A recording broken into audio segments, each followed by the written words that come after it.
Hey guys, so I'm back.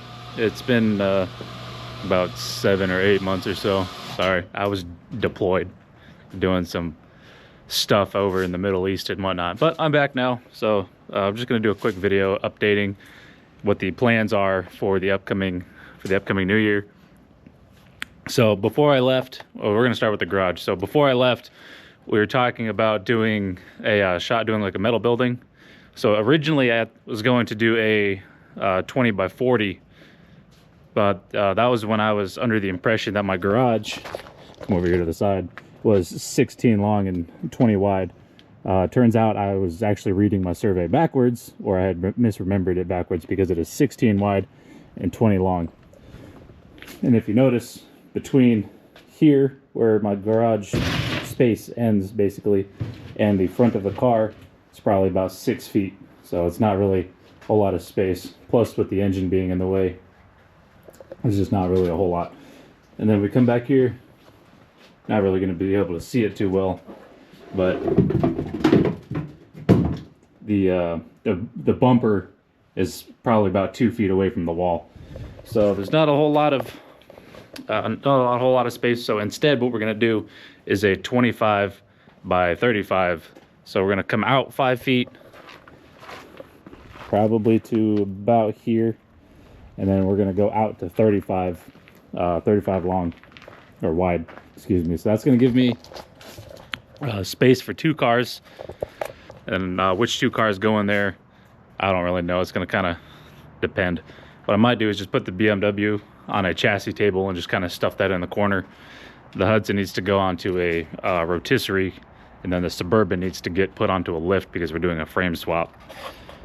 So that's kind of the general idea of what's going on with that right now. So we're also going to be paving my driveway. So it'll be going from here all the way to the road, which is about 75 feet or so. And then it'll be coming across in front of my porch another 10 feet, so I can park 2 cars up front. And we'll have all this space back here for whatever. All right, so on to the cars. So this right here is my 2008 BMW 335i, affectionately dubbed the problem child. Before we left, we were trying to get this wired up and started. It's not going to get started anytime soon because I still need to go get a couple of different things.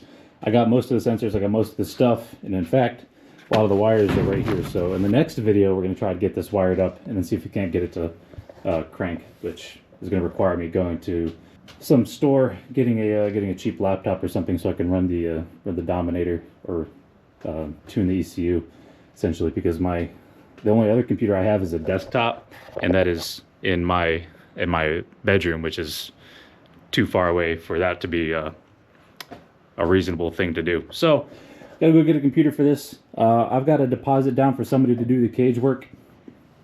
I've got the cage, it's inside my house right now, it's just kind of out of the way. So that's going on with this will be getting the cage mid-January, early February time frame.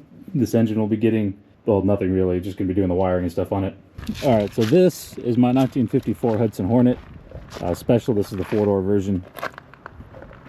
So what the plan for this is, this needs to get put on a rotisserie. So by the end of the year, I would like to have this stripped down to a bare shell, not necessarily blasted or painted or primed or anything, but just stripped down and on the rotisserie, because there's quite a bit of rust damage on both of these rockers.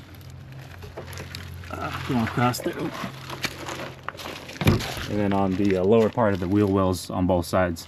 So we got to address that, and then once that's addressed, then we can blast it, paint it, prime it, do all that other stuff. The interior has already been removed. You guys have probably seen the videos where we did that, so this will be getting blasted too. So I don't really know what color I want to paint this yet. I'm thinking, I thought it'd be kind of cool to like murder it out, just do like a black paint and then do like a black nickel or black chrome with all the chrome and everything. Definitely going to upgrade to LED headlights. This will be getting a 12-valve Cummins swap, because in the loosest possible definition of the term, this is technically a Mopar. So for all the purists saying, oh, it's not original, well, yeah, obviously it's not original. 12-valve Cummins didn't exist for like 40 years after this was built. But Hudson got bought out by Nash, which got bought out by AMC, which got bought out by Stellantis. or not Stellantis, it got bought out by Chrysler, which makes Mopar. So technically a Mopar, therefore 12 valve. So I have a 12 valve rebuild kit coming in. That'll be here eventually. And then once that gets here, go find a couple other parts. I still need a crank, some connecting rods, and a new injection pump because the one I had was seized, so I sold it. But we have a 12 valve right here, so we'll see what happens with that. This is my 1983 C20 Suburban. So this has a 6.2 Detroit diesel. This, by the end of the year, I need to have on a new frame. So we're going to be doing a Ford F450 frame for a couple of reasons. One, because that's going to give us four-wheel disc brakes. It's going to give me a better turning radius than this has. This has already got a pretty good turning radius, but the actual turning radius on the 450s is tighter than it is on this one. It's also going to give me a considerably stouter frame than this one. So if I need to pull anything more than like 13,000 pounds, I'll be able to do so without, you know, exceeding the, is it the GVWR, I think? I don't remember these acronyms super well. The sticker's gone. But doing the new frame will allow us to do that without exceeding the towing capacity of the frame itself, because this is only rated to like 13,500 pounds. I don't expect to ever tow anything more than that, but it's more like a safety thing. It's also going to give me a dually rear end, which I think would be pretty cool, especially on a square body Suburban. As for the engine, right now, like I said, this has got a 6.2 Detroit diesel in it. This will be getting a International DT360, which is like the heavy-duty industrial version of a 12-valve Cummins. That's the plan with that. I would like to, by the end of the year, have this at least sitting on the new frame, and then have the engine somewhere inside the garage. Additionally, this will also be getting new doors all the way around. I have the doors, they're inside my house right now. They're in my guest room because the rest of my house is full of other car parts. So we got to get new door skins because these ones are old, faded. The doors themselves are, oh, there's the sticker. I'm blind. But the doors themselves are rusted along the bottom pretty heavily.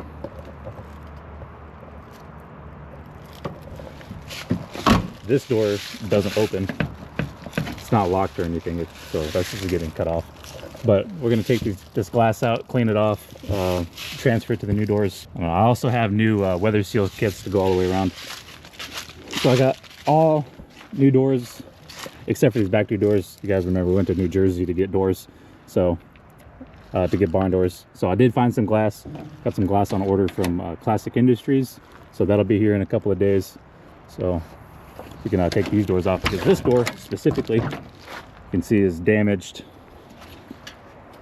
The glass is cracked on both of them. You can kind of see it coming through here, but like spider webs all up in here. Because of how damaged this door is, that latch up there is seized and doesn't actually allow it to close all the way, which creates a huge gap and is causing rust here on the inside. Fortunately, this isn't super bad at the moment. It's not going to get any better though, but this needs to, these doors need to get swapped out before it starts like eating through the back of this, because I don't want to do the amount of rust repair that that's going to require. Fortunately, that back panel is literally just, it's just a piece of metal that'll come off. Then we can just replace it, or just get a new floor panel for it, which isn't really that big of a deal. It's just more money that I don't want to spend, and more repairs than I want to do. But we need to do the frame because the frame on the Suburban is damaged. This wasn't a front end collision at some point. The engine has been rebuilt, it was 40,000 miles ago. Also explains why this panel and this door are different colors, because it got hit like this, which tweaked the frame just enough for it to be considered totaled. I didn't know that it was totaled until I sent the title to my home state of Alaska to try and get it registered in Alaska. And then they said, hey, we can't do this because it has a totaled, or it's on a salvage title. I said, what do you mean it's on a salvage title? I got a clean title from California and from Virginia. And they're like, so gotta try and figure that out. Yeah, so that's all we got for that's what we got going on this year. I don't know where we're going to get to all of it. Like I said, it's all just goals. So Suburban on the new frame, Hudson on the rotisserie, and the BMW engine at least running. So I'm going to go ahead and try to start making the video wiring this up. Probably a couple of weeks, because I think I'm going to wait until after my paycheck, go get the laptop, do all the ECU stuff, get this running. Yeah, so that's all we got for this video. So I'll see you guys in the next one.